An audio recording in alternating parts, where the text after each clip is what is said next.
Basi tunaanzia hapa. Mama anamtafuta mtoto wake, kumbe mtoto amechukuliwa na Ripa. Na Ripa alishampigia simu mheshimiwa kwamba yuko na mtoto. Mama anapita kuna kule. Sasa ndipo sasa bosi Mr. Kang anapata simu kwa namba ambaye haina jina. Anasema Mr. Kang. Sauti inamwambia si mtoto wako ni mzuri sana. Macho yake yanafana corporate na kwako. Akampa simu azungumze na mwanae. Mtoto anasema baba, Hambuli, uko salama? Mtoto anasema ndio niko salama. Unakuja saa ngapi? Maana nimekutana na rafiki yako hapa tunazungumza. Sasa jamaa anataka kuzungumza na babake na mtoto at least kidogo. Akamwambia mpumbavu, ukithubutu kumgusa mwanangu. Akamba achana mambo, umeshapokea zawadi yangu leo kutumia. Unaionaje zawadi nilikutumia wakati ule? Unaonaje tukianza dili mpya? Ile ilikuwa ni zawadi, sasa tuanze dili. Kujone pegino ndabodiru. Bwana unijibu na ile spirit yako kupambana, ile roho ya vita iko wapi tena? Akamba na kuomba usimguse mwanangu. Hilo ndio la msingi. Mwanangu kwanza. Akamba usipate shida. Wakati polisi walishapata zile habari ya Saki na Kim Yanjan pamoja na binti Sono wameshafika pale katika ile supermarket mapema na upesi ikiwezekana kumpata mtoto bosi wao, mtoto mkuu wao kitengo, mkuu wa timu. Maana wanapita kuna kule mara kwa mwana mama hewani. Vipi? Sono, mtoto wangu umepotea, Hambuli amepotea. Akamwambia hapana, naelewa hilo. Ila sio na wasiwasi. Tutampata mapema tu. Sasa hivi tunampata.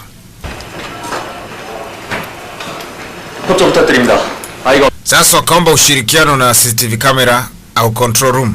Hapa supermarket ni kamera za control jumba zima. Haezi ingia mtu au kutoka mtu pasipo taarifa zake kuwepo kwenye mtandao. Sasa wanaomba kuangalia taarifa za dakika 40 zilizopita. Dakika 40 zilizopita nini kilitendeka katika jengo hili, katika vyumba mbalimbali. Chumba cha kwanza wanagundua saa ambapo mtoto alikutana, walimwona Hambuli yule anapenya, akaingia chumba cha pili. Kamera inayofuata inamuonyesha mtoto sasa. Kuma kamera. Hapo kamera namba 8. Basi ilionyesha jinsi ambavyo mtoto alikutana na Ripa. Lakini kwenye kamera haionyeshi sura halisi ya Ripa. Huyu jamaa ni mtaalamu wa kucheza na kamera. Wakavuta lakini hawakuweza kuona sura yake. Kuna namna alimshawishi mtoto. Na ndipo akafanikiwa kumchukua na kwenda naye upande wa pili. Sasa jamaa anasema next camera. Kamera inayofuata. Tuangalie nini kilitokea baada ya kumshawishi mtoto.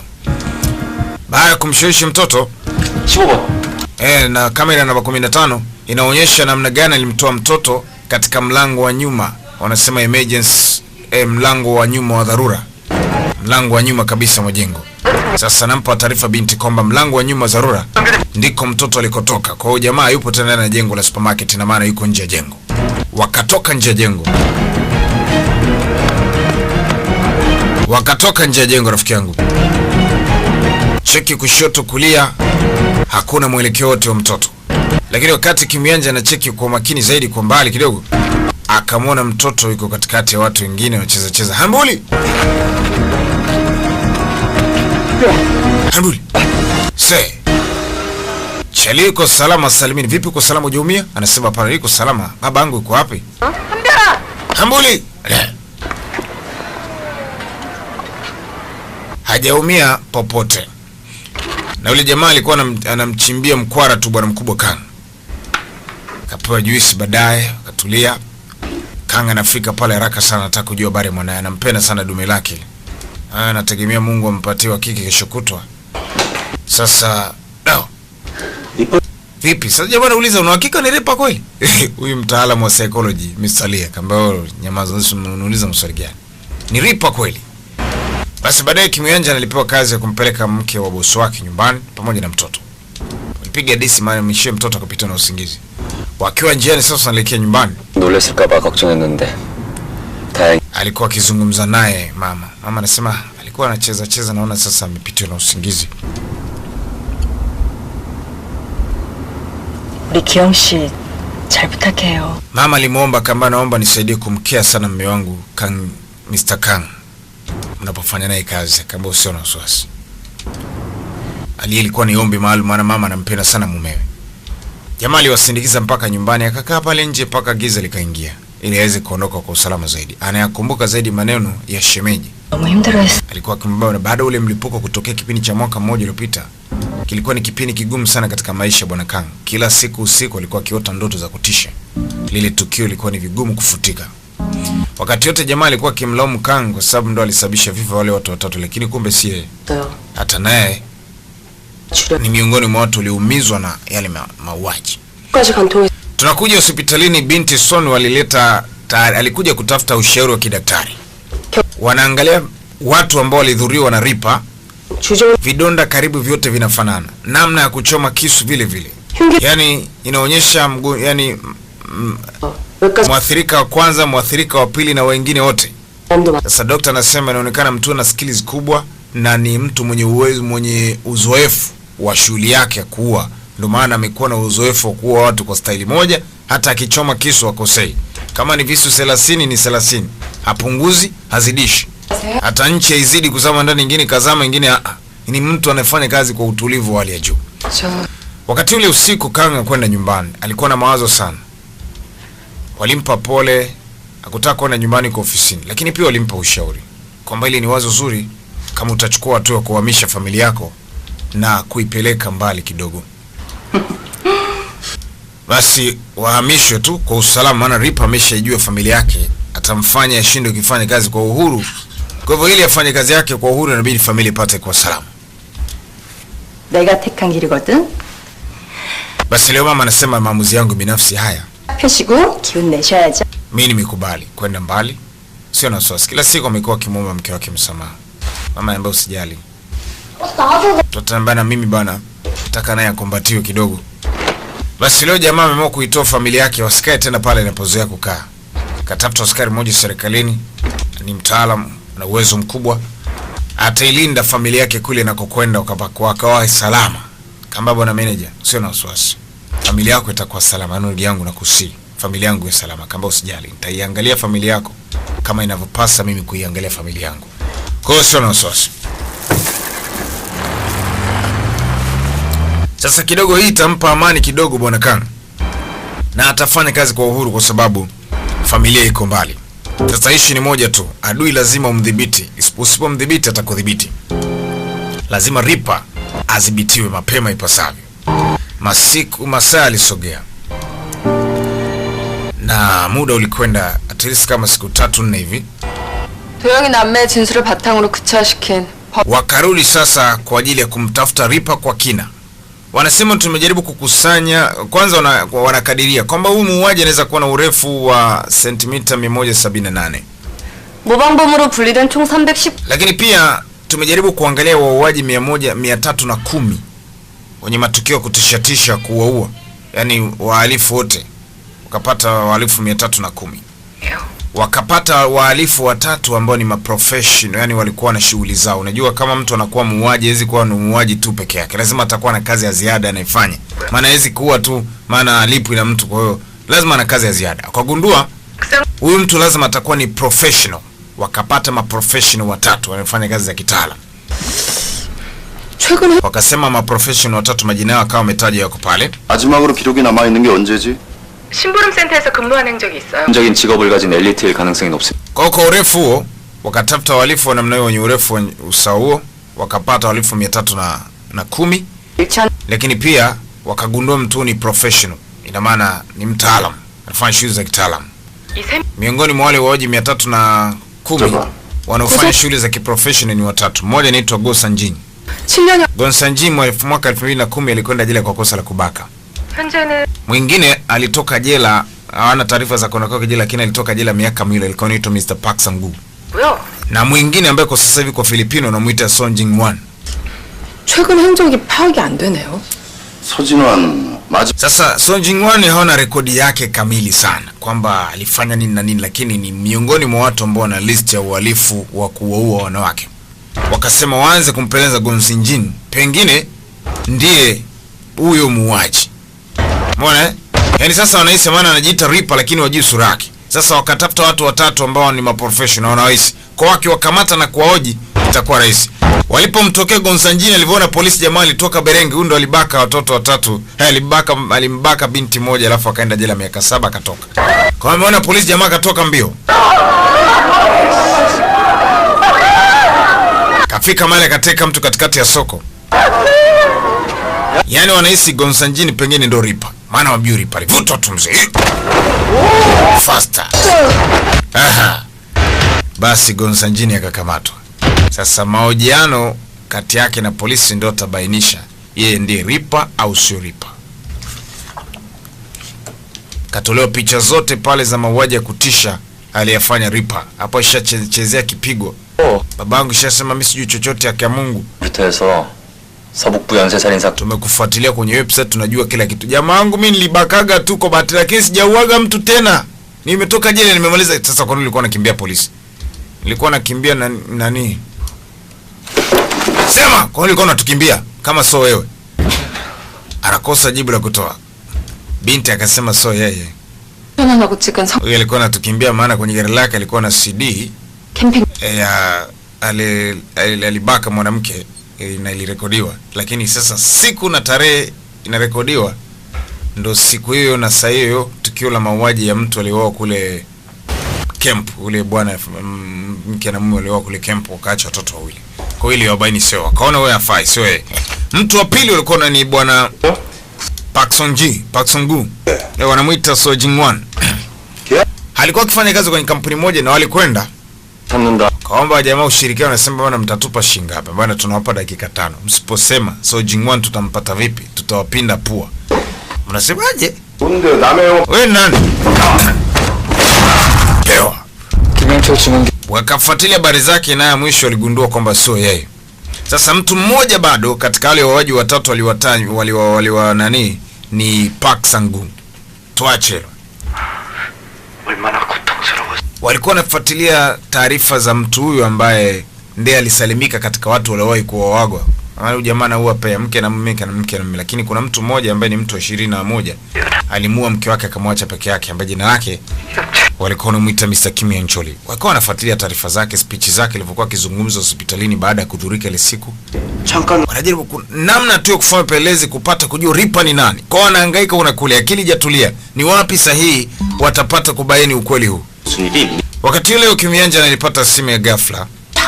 Wale watoto wawili walioacha na wazazi wao walikuwa na shida. Kuna mtoto mmoja yule kike alikuwa na neno la kuzungumza na Yeon-jang. Walipokuja la kukuta watoto wako kwenye burudani. Cheki katuni pale nini, mambo yanaendelea kama kawaida. Puppet show ilikuwa inaendelea. Haya.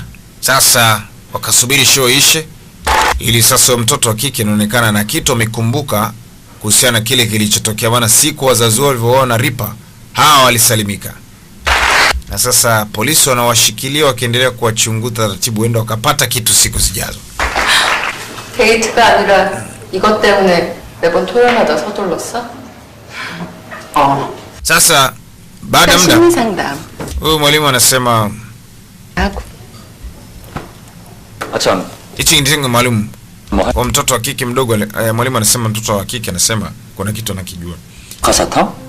Sasa mtoto anasema ile siku ule muuaji alimuua babake na mamake, alipomsogelea anasema alisikia harufu ya aina fulani ya pipi. Alitaja aina fulani ya pipi ambayo ni maarufu sana kwa Korea. Harufu ya pipi hiyo. Akajiuliza, harufu ya pipi? No way, wakaona ni mtoto tu, hawakuchukulia ile jambo kwa uzito sana. Basi upande pili kuna bwana mmoja alikuwa akisafiri majira fulani ya usiku, kana umbali kidogo kutoka, alikuwa anatoka ofisini anakuwa nyumbani. Njiani akasimamishwa na trafiki. Mke wake anambia, sasa angalia, nilikwambia utembeze gari kwa taratibu, ona sasa umeshikwa na trafiki. Amba mimi wewe ulikuwa umelala hapo, unajua nilikuwa naendesha gari unakimbiza. Sasa bro, kwani mimi nilikuwa nakimbiza gari? Mimi sijasababisha machafuko yote. Sasa nashangaa naye msemesha hata azungumzi. Akaona labda ni leseni anataka, akampatia leseni. Huyo trafiki aliyepanda pikipiki ambaye sura yake haikuonekana vizuri, akarudi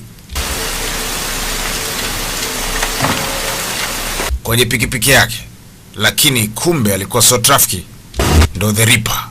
Bado Ripa alikuwa endelea kufanya mauaji kila siku na anaua wanandoa tu, watu wenye mahusiano, mke na mume.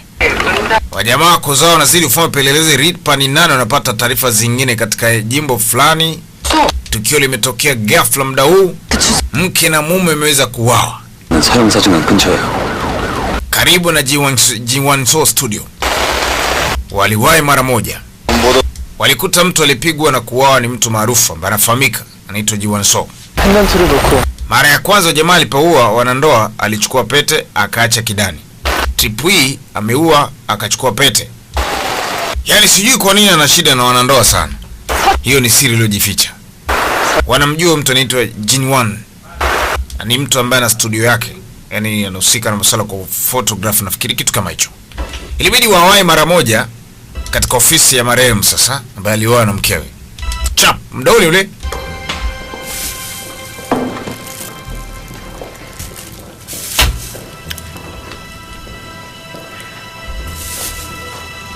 Wako makini kinyama, pengine kuna lolote unaweza kulipata. Walipofika walikuta kompyuta, na walipoiwasha ile kompyuta walikuta picha bibi mmoja na mjukuu wake, sijui ni mjukuu. Atakuwa ni mjukuu maana umri hawezi kuwa mtoto, ni mjukuu. Walipofungua chumba cha ndani zaidi, kamwita team manager Kang Jo uone. Sasa huko ndani walikuta picha nyingi. 서진아는 계속 여기에 있었던 것 같습니다. Sasa yeye alikuwa akikaa siku zote hapa, lakini kuna picha, wakakuta paka picha ya Yang Chuli. Bwana wanamuita Kim Yang Chuli, ambaye ni mtu pekee aliyesalimika katika watu waliwahi kukutanaga na Ripa wakatoka salama, ni Yang Chuli huyu hapa. Walikuta picha yake pale. Sasa wakahisi kwa sababu huyu mpiga picha ameuawa na picha ya Yang Chuli kwa labda tipu ya Yang Chuli ndio anatafuta kuuawa. Yang Chuli yuko huko. Na wali wenyewe wanamtegemea sana mtu katika 2-3 kwa sababu yeye ndo alisalimika. Wenda anajua details za kuwasaidia kumjua huyu Ripa. Sasa walimwekea ulinzi kwa usiku huo wote, wakidhani kama pamoja na kumwekea ulinzi lakini pia ni kama chambo. Kama Ripa atakuja kutaka kumuua, basi iwe rahisi kumkamata Ripa. Walikaa usiku kucha mpaka siku inifuata asubuhi. Nje tu kidogo ya nyumba ya mzima wanamuita Kim Yang Chuli, ambaye mke wake aliuawa miaka mingi iliyopita. Yeye ndo aliweza kusalimika. Kunaga leo kusalimika isipokuwa ni yeye. Asubuhi sasa, wamekaa usiku kucha, asubuhi ndo anamgongea mlango. Ambaye mbona umekuja mapema sana? Anasema so hivyo, tulikuwa hapa usiku kucha. Spinte mzeni ana hofu, anaishi maisha mashaka siku zote. Ni mtu dhaifu. Askari wengine wako huko. Sekula basi. Pamekucha asubuhi, anamka na breakfast. Bado Ripa ni nani ni swali zito. Wanahisi labda ni fulani, hawana jibu kamili. Sasa wakati wakiwa wanazidi kuangalia ni nani atakuja nyumbani kwa bwana Kim Yang Chuli, huyo atakayekuja kutaka kumua Kim Yang Chuli atakuwa ndio the Ripa. Walipokuwa kijaribu kufuatilia, kuna mtu mmoja anaonekana kuja hapa. Walipocheki profile yake, ni mtu mwenye umri wa miaka 37 na ni miongoni mwa wale wauaji watatu waliwahisi. Katika wale wauaji watatu professional, kuna mmoja alikuwa anaitwa So Jingwan. Kupataga habari zake. Walipomwona So Jingwan akajua basi kama ndo huyu ni miongoni wa watu walikuwa tumewahisi na ameonekana katika eneo la tukio ndo huyu. Baba wakalala naye mbele. Kamata. Jamaa anakimbia sana, jamaa kana shida. Kuna fala mmoja sio ameleta CD zake mahali asubuhi, kapaki pikipiki, baba mzee mkubwa kachomoka na pikipiki ya mteja. Bwana. Jamani, pikipiki yangu toka. Tulia. Toka kitu gani? Haya, sasa polisi wanavimba na mtu asubuhi hiyo. Wanatafuta jasho la asubuhi. Toa nduki mzee. So Jingwan. Imekuwa rahisi kumwandama kwa bidii, wala wasitilie shaka kwa sababu huyu ni miongoni mwa watu watatu waliohisi pia pengine ndo Ripa. Wakamuona katika mitego yao. Basi paka hapo wakaamini Ripa wamempata. Sasa Ripa ndo huyo. Kamata.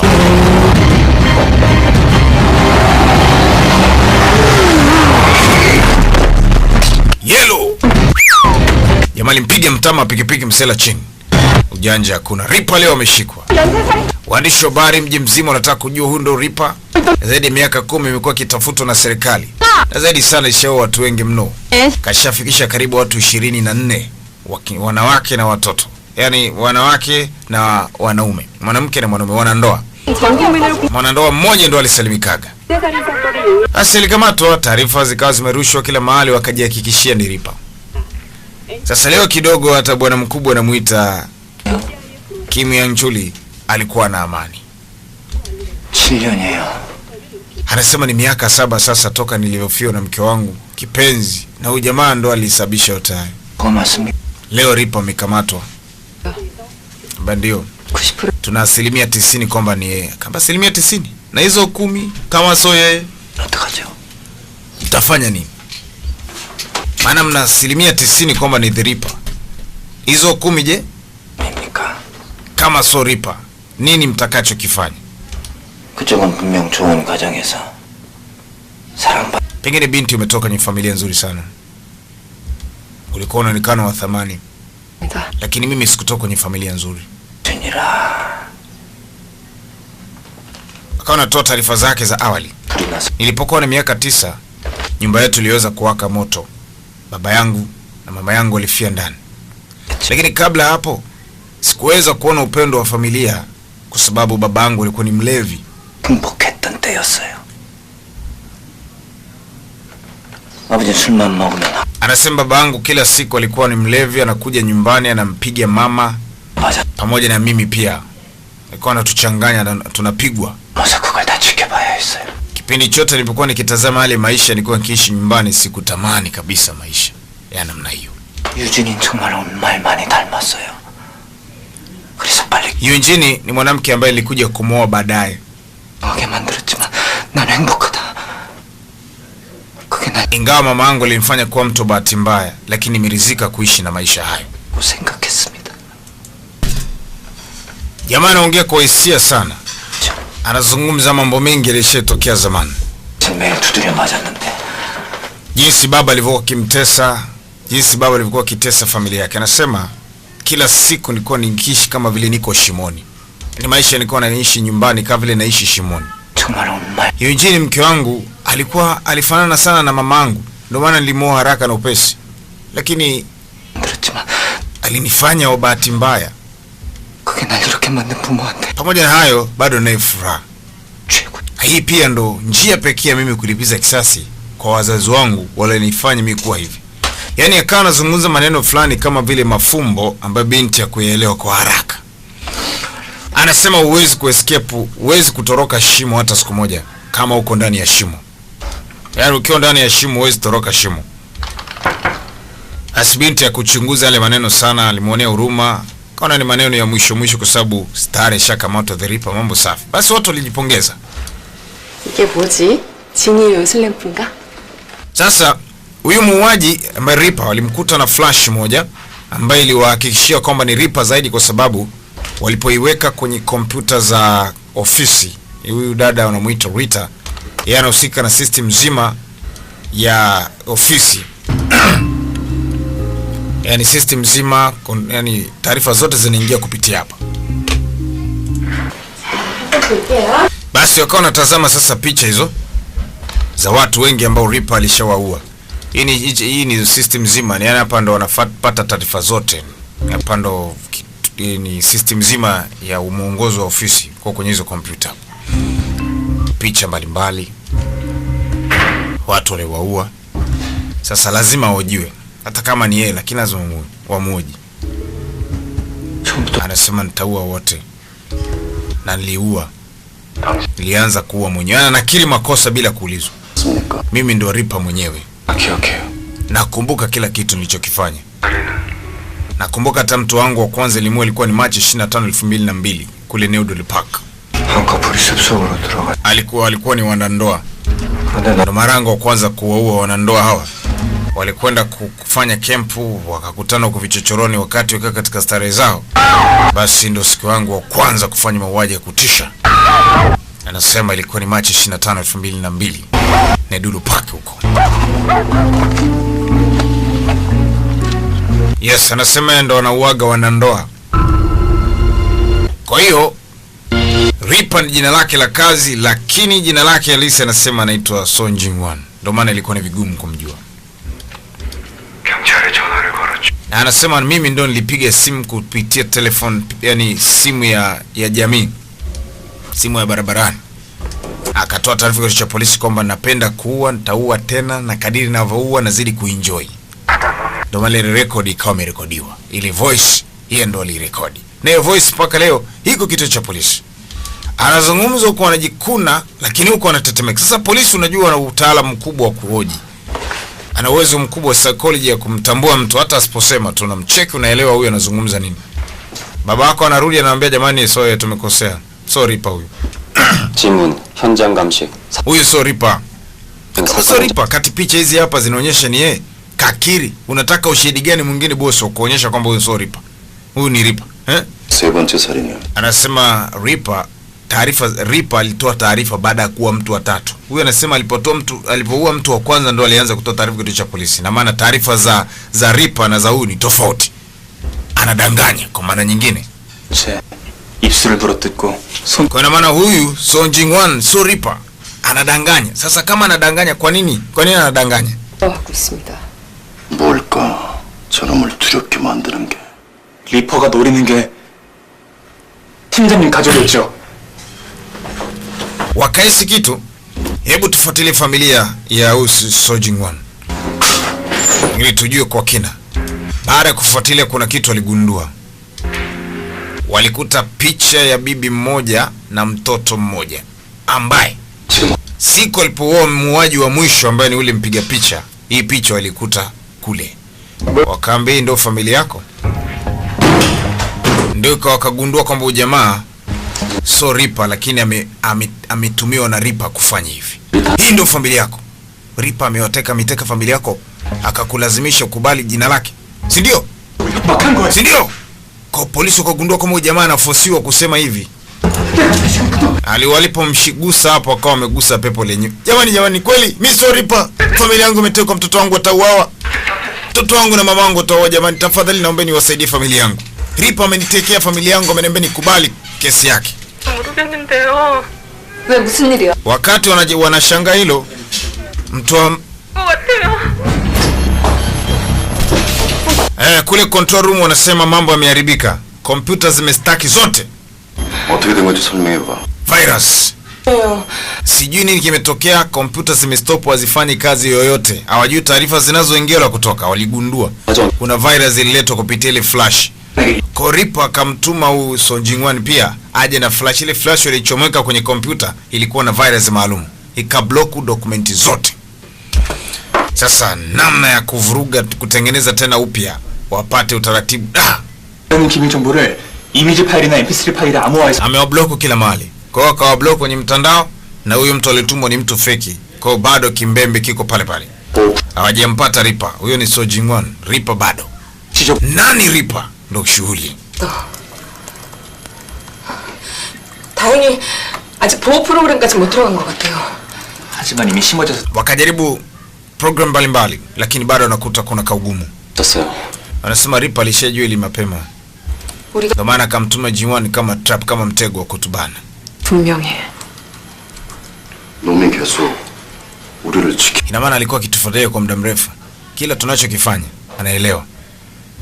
Ndio maana alijua kabisa kwamba tuna mtoto wa Song Jing-wan ni miongoni mwa watu tulikuwa tumewatarget. 아참 세영이 Sasa wakakumbuka maneno yule mtoto pengine anaweza kuwasaidia. Mtoto anasema alisikia harufu ya pipi ni to mint, aina fulani ya pipi ni to mint. Kwa hiyo huyu muuaji mtoto alisikia harufu ya pipi ile siku, ananukia pipi fulani. 유진이가 Wakati anajiuliza maswali, akili ya Kang ikamkumbuka moja kwa moja huyu bwana Kim Yang-chul alivyokuwa anatoa taarifa za kifo cha mkewe, kwamba mke wangu alipopigwa visu vingi, baadaye nilishuhudia vidole vyake vikiwa vimevunjwa.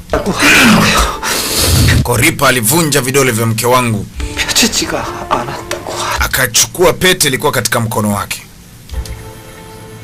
Kang akajiuliza maswali.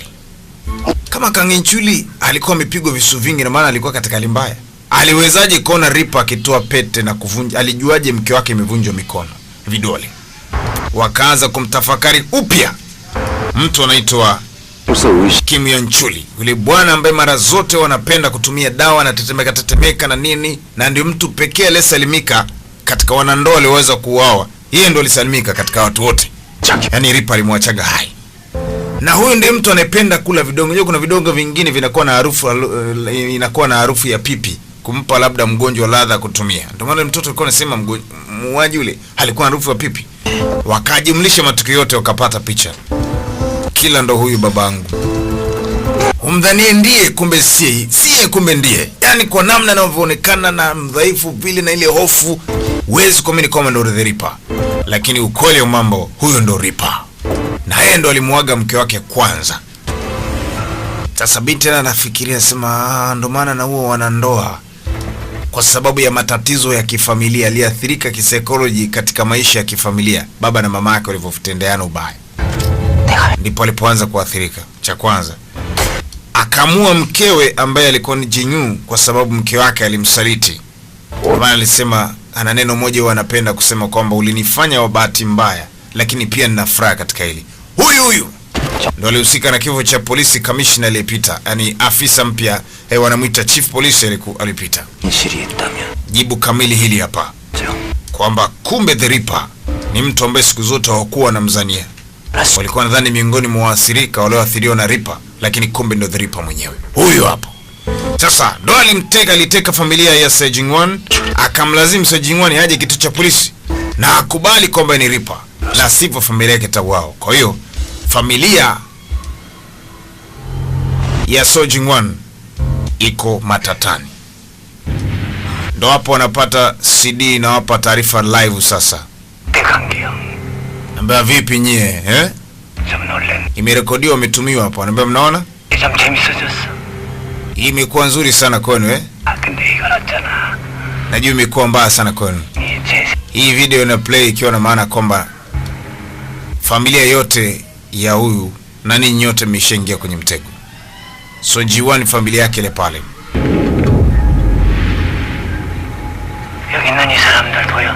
Umeona wale watu? Maisha yao yako juu yenu. Nini mtakachokifanya juu yao? Mtakuja kuwakomboa? Hilo ndo swali. Mtakuja kuwasaidia? Shule ni pevu rafiki yangu.